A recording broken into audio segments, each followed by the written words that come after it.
Ever wondered why your renders look flat and lifeless despite using high quality models? Ever wondered why higher quality textures didn't make your render better as you expected? And what it all comes down to one simple discipline: lighting.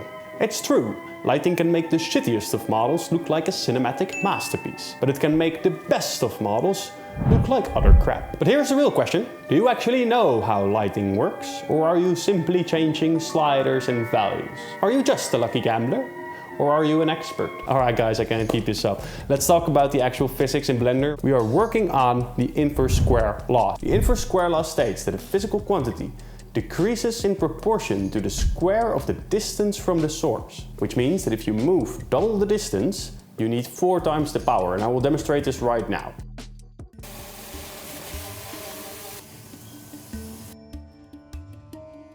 This quite simply means that if I'm talking into the camera right now and double the distance, the amount of sound will be 4 times less powerful.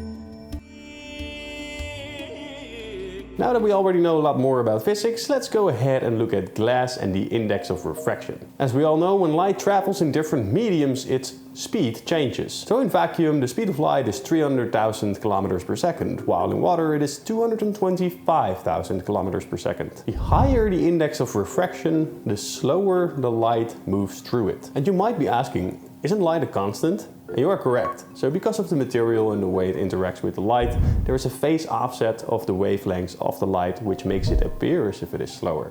So that's actually the way it works. The speed of light is always constant. Now the ratio between the speeds of light in different media are called the index of refraction. So if we actually take the speed of light in vacuum, which is 300,000 kilometers per second, and divide it by the speed of light in water, which is 225,000 kilometers per second, then we actually get the result 1.33. And if we then take a look at the holy internet for our verification, then indeed the index of refraction is 1.33. This change in speed is what causes the light to change direction, which is why we get those weird looking reflections when shining a light through glass, for example. So right here I have a drawing of a green arrow on a red background, and I'm going to place the glass in front. We can see some displacement going on already, but this is not the final magic trick, because I'm going to pour this glass full of water. And watch what happens when we do that. There you go. We all know this revolutionary node right here. It turns objects metallic, it makes them more rough, it makes them transmissive.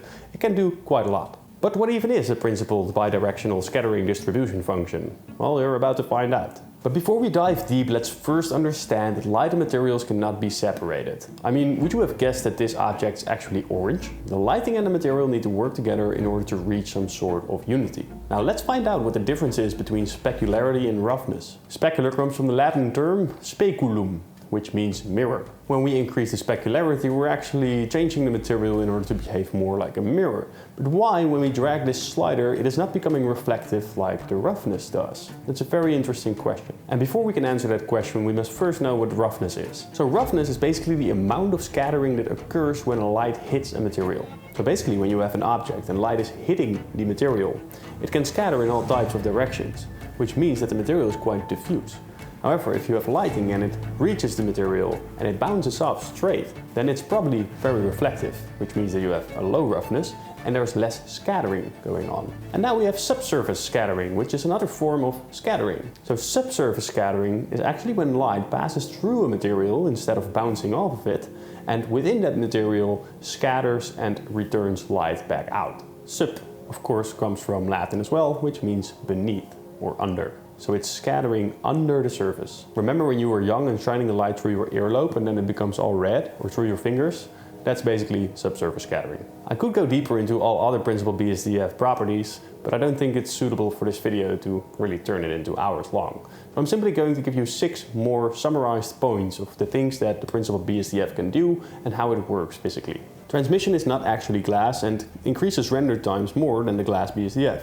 Coat is an extra layer of paint often used on cars to protect the original material, but it looks kind of roughnessy, so it reflects some lighting. By manipulating the anisotropy in the specular, you can twist reflections, which can be quite cool, for example for brushed metals. Anisotropic means not having the same properties in all directions. Sheen basically means shine.